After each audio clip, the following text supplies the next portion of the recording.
instinctively, without Googling, what do you think US dollars are backed by? And honestly, it's wild to think that only 22% of the population knows that the US dollar is now backed by nothing. So everybody else either thought gold reserve, mix of gold and other assets, 26% and 37% respectively. So that's quite shocking. If you look at the differences between male and female, there was one significant difference is that women got it significantly more right than men. Women, nice. Which is a little win for females. So 26% of women said nothing and 16% of men said nothing, but still quite low considering that is the right answer. And 80% of them got it wrong. And the generational effect on that was probably, I would assume, boomers mostly thought it was gold reserves and Gen Z thought it was nothing. That's what I would assume. Yeah, well, it's interesting. So boomers and Gen X were more likely to think that it was still backed by gold reserves and Fort Knox. And Gen Z and millennials were more likely to think that that it was backed by mix of gold and other assets. So. Right, and that's what I would assume, because boomers grew up when there was actually a backing. You know, when most boomers were young, there was actually gold backed the gold backed the dollar. Yeah, I'm so surprised that when that changed, it wasn't like on the headlines of every single newspaper, so everybody knew. That's what I'm most surprised by, that they can make such a big shift. It was back in the 70s, right? It was then, but then, yeah, it's just the same way now that people don't realize quantitative easing is happening and that the U.S. debt is so high. You know, people just naturally don't. It's not part of their daily lives, and money works here. It's not like in third world countries or like places like Venezuela or whatever, where the currency is hyperinflating. I mean, unless it's affecting your daily life, it's not going to really be front of mind. Right. So because the dollar has been stable in terms of, it's not been stable over time, but in terms of your daily life, like what you can notice, it takes like so long for prices to change and stuff that, you know, it's like the frog boiling in the water. You know, it's so slow that the frog doesn't notice and he doesn't jump out. He gets boiled to death. Oh, yeah, that's true, right? It's such a slow thing that you don't. Yeah. Yeah. Doesn't grab Whereas like a Gen X person, they grow up with Fortnite bucks and video game dollars and all this stuff, and they just natively understand that nothing has to back a currency. There can be value digitally native, and so that's why I think Gen Z and millennials are more naturally accepting of Bitcoin intrinsically as it can be a currency, because they didn't have the skewed belief that there was gold backing the dollar. That's such an interesting thought. Yeah, understand that, you know, digital currencies just exist. I mean, you grow up with like using your app store to using digital currencies and all that, and PayPal and Venmo and all this stuff. So it's just digitally native makes sense to someone growing up. Yeah, very interesting. And then we look at socioeconomic status effects. And funny enough, the wealthy were much more likely to actually think that the US dollar was backed by gold reserves in Fort Knox. Really? Yeah, and what we'll see with the wealthy, I think it's actually hilarious. But this class, they're very confident in their answers. They actually go with like the most powerful and positive statements. Those are the ones that they're drawn to and that they select. And the wealthy were actually the least likely, significantly less likely to think that the US dollar was backed by nothing. So they're down at 7%, whereas the other average of all the other classes was at 24%. That's a huge difference. Only 7% of the wealthy class knows that the US dollar is backed by nothing. So that's well, to be fair, I guess I kind of designed that question a little bit strangely, because if they answered something else, because maybe they weren't sure, then they technically could be correct, because a friend of mine has a podcast, Jason Hartman, and he always says that the US dollar is backed by intercontinental ballistic missiles. So That's something else. That's funny, but still, those numbers are, you know, in like in the 12% range, so Oh, right. it wouldn't Yeah. be, yeah, like a majority of them. But you're right. That is interesting data. I'd say that's up there shocking. That's shocking up there with me. Oh, that's a weird sentence.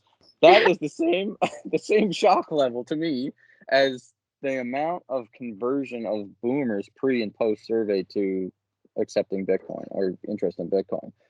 The fact that the wealthy, by a huge margin, think that Bitcoin is backed, or that dollars are backed by gold, and barely any of them said nothing compared to the other income classes. Yeah, and we'll see that the wealthy think they're very, very knowledgeable, but they're not. They're generally not much more right, or sometimes even more wrong than people from other classes. It's quite interesting. Okay, question 23. So what do you think the U.S. national debt is? So wild. So we did get, so 45%, almost half of the population did get it right, guessing 25 trillion as the U.S. national debt, which I think is one of the better statistics, sadly.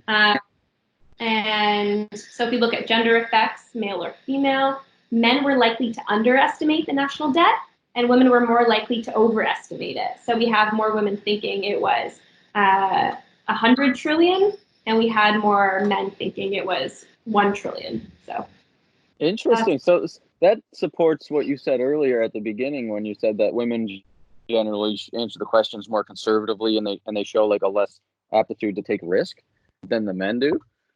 Yeah. Because they knew that, you know, women knew more than men that nothing backed the dollar, but they also knew more than men that the debt is crazy. But they also chose less to invest in Bitcoin. So it definitely shows more of like a conservative approach. Why isn't there a woman running the United States? That would be helpful. Yeah, if people take anything away from this, why is there no female president? Yeah, that should be the takeaway. That is a real takeaway. Yeah, we should go talk to some female candidates, and give them this data. But the other interesting thing there is to see that, so the options were 1 trillion, 25 trillion, 100 trillion, and near zero. And 10% of the people thought there was no national debt. Yeah. And 22% thought that it was 100 trillion, which basically kind of like shows me that for the average person, doesn't matter what their class or generation or age or whatever it is, that national debt doesn't even come into their daily life. They don't think about it. And I also think, like, whether it's 25 trillion or 100 trillion, that number is so absurdly large, you can't even fathom, right? Even though the difference between 25 and 100 trillion is ridiculous, like, 25 trillion in and of itself, I think the average person is just unfathomable. So you're already in that realm of being too large for it to matter to an extent. Right. Yeah. What is interesting in this question, there were no real generation effects, so no significant generation differences. Nothing too crazy. And socioeconomic status effects. Low income and middle class are more likely than the wealthy or poor to report the right answer of 25 trillion. So I thought that was interesting too. So the wealthy said the right answer 38% of the time, but that's still lower than the low income or middle classes, so 45 and 47%. So again, we have this trend where it's significantly lower than these two classes, and they're not more knowledgeable about U.S. debt. So interesting. Yeah, I thought so too. Okay, question 24. How do you think the U.S. dollar has performed as a store of value over the last 100 years? And so the right answer would be lost majority, and or the second right answer could also be lost 50%, because it actually lost 96%, right? Over the last 100 years? Okay. So what's crazy is that only 9% of the population accurately answered that the US dollar lost the majority of its purchasing power, where 41% thought it retained its power and 28% actually thinks that it gained power. So, wow. Yeah. And I think that's just also an example of, like, you live in a country, you think it's like, all powerful, So you think that it's gained power. Well, yeah, and the U.S. dollar is the world reserve currency. So when you're an American and you know that all the other countries in the world use your dollar, you must naturally think like, well, our dollar must be great if everybody's using it. Right. And you hear the news of these countries all over the world going through currency crises and stuff, and it's not happening to you, so you must think, well, I guess it's retained its power. Yeah. Yeah, exactly. So the majority was at 70% of people thought that it either gained or retained, at least retained its purchasing power, when in fact it's been a 96% drop in purchasing power.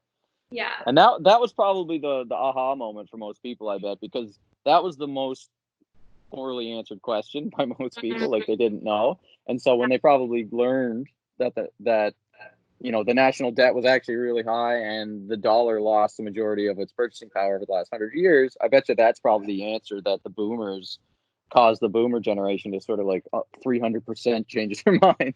Yeah. Oh, yeah. Probably when they were like, "Whoa, I didn't realize, yeah, the gravity of the money I use. Yeah, maybe there's a better thing out there." So there's gender effects. Men were much more likely than women to think that the U.S. dollar had gained purchasing power. That's the machismo effect right there. Yeah, that's exactly what we're seeing here amongst genders. And women were much more likely to say that it lost a majority of its purchasing power, or lost 50% of its purchasing power, than men were. Still quite low numbers, yeah. But The women are definitely winning the survey so far. yeah, sounds like it. Well, then again, we're only in the money section, so we'll wait till we get to the Bitcoin section. But okay, so generation effects. There was a significant difference among the generations. Boomers and Gen Z were more likely to state that the U.S. dollar had lost 50% of its purchasing power than Gen X or millennials. Nothing too interesting, but what I thought was interesting is that you have, two opposite ends of the spectrum.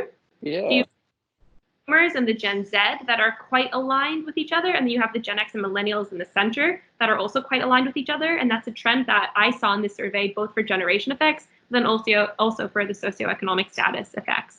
So, and I kind of suspected that a little bit earlier because the way my mind thinks about it is, like I said, a boomer has lived through most of this stuff or has been propagandized when they were young. In terms of like thinking that the dollar's backed by gold and stuff like that. But a Zoomer is not yet financially mature enough to care about some of these questions. So maybe they align in ways because it's they're getting. So what was it there? The boomers and the Zoomers answered correctly. It's lost its purchasing power. Yeah. Yeah, okay. So maybe then it's because the boomers lived through it and the Zoomers are, maybe the only way I could say that is because of the real growing trend of socialism in the US, and like people like Alexandria Ocasio-Cortez and Bernie Sanders getting so much popularity online. Right. And they talk about this stuff more than, say, like I don't know, anybody else. That's interesting. And one of the things that I learned about these generations is that millennials, in the era of social media, where it was introduced to us, millennials and Gen X, for that matter, are, we're very excited about using this like social media platform. Very easy to share everything, very, very open. And then we actually have seen this trend in Gen Z, specifically with social media, is that they're much more like boomers, really want to keep things very private, very contained. They're digitally native, so they don't feel like they have to overshare. And I think that's actually quite a good understanding of why boomers and Gen Z would be so similar, because they don't have that need, like millennials, to overdo it to an extent. So.